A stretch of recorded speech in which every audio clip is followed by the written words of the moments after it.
Hey there, everyone. It's GG's Sober Son. October 16th, 24 hours a day, book reading, AA thought for the day. How serious do I take my obligations to AA? Have I taken all the good I can get out of it and then let my obligations slide? Or do I constantly feel a deep sense of loyalty to the whole AA movement? Am I not only grateful, but also proud to be a part of such a wonderful fellowship, which is doing such marvelous work among alcoholics? Am I glad to be a part of the great work that AA is doing, and do I feel a deep obligation to carry on that work at every opportunity? Do I feel that I owe AA my loyalty and devotion?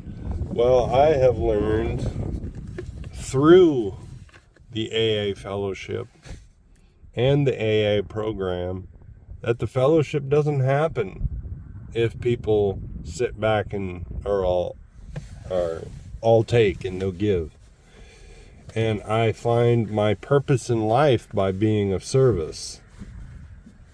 And so I just left a noon meeting, and when I got there was nobody there. I was able to get in because it was a church and there was somebody in the church, but I can set up the coffee and get it ready. I can pull out the bin. I had been there before, I just hadn't been in a while, and it's not my home group, obviously. But anyway, meditation for the day. If your heart is right, your world will be right. The beginning of all reform must be in yourself. It is not what happens to you, it's how you take it.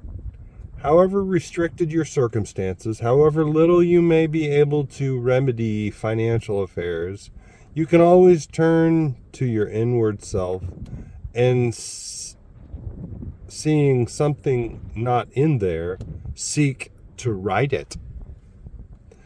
As all reform is from within outward, you will always find that the outward is improved as the inward is improved.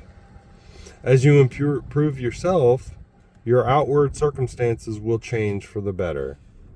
The power released from within yourself will change your outward life. And I truly believe it's, I don't know if it's a spiritual axiom or a spiritual principle, but it sure seems to be a psychological principle that when I focus on the good seems to increase.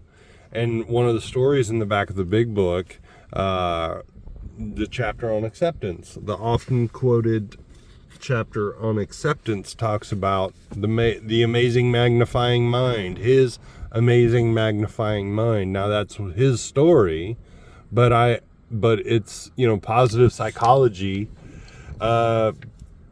posits, to use a fancy word, that when we focus on, even like this meeting that I went to at noon, it talked about the 10th step, and some people talk about doing a nightly written 10th step inventory, and yes, a lot of people do that.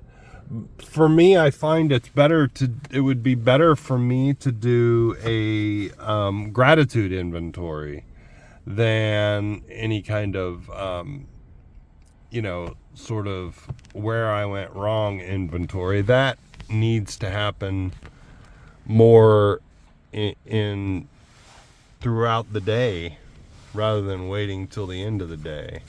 So it's, so there's a guy named Sean Akers who did a really good TED Talk video on YouTube about positive psychology and how basically if at the end of the day you go through and you do an inventory of positive things, good things that happen to you throughout the day, then the next day you're more likely to be scanning your environment for positive things and focusing on those positive things rather than focusing on all the negative stuff. So yeah, the power release from within yourself will change your outward life, and definitely what you focus on. And it's, I like I said, I don't know if it's a spiritual axiom. I don't know if it's manifesting what you focus on. Who knows? One day we'll know, I suppose. Prayer for the day. I pray that the hidden power within me may be released. I pray that I may not imprison the spirit that is within me, or at the very least, cut me off from the sunlight of the spirit. And you know, when you start talking about a separation between ourselves and the divine, I find we get into very dangerous territory, really, because it always makes me think of the notion or the concept of my higher power being omnipresent, right? And the really big book says that God is everywhere at once, kind of thing. The omnipresence of God. And that means God fills every fiber of my being, no matter how much I think I'm separate from God. So the only thing that can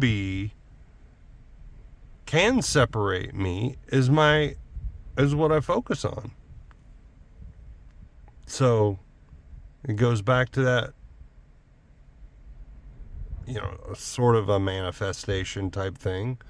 But really, it's my amazing magnifying mind. If I focus on the fact, really, that God is omnipresent and fills every fiber of my being, I'm less likely to cut people off in traffic out of a selfish, I need to get where I need to get.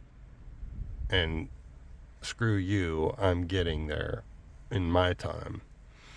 And that keeps me mindful. That keeps me mindful and serene. So I will keep coming back. I hope y'all do too. Love you. Look up. Aim up. Rise up.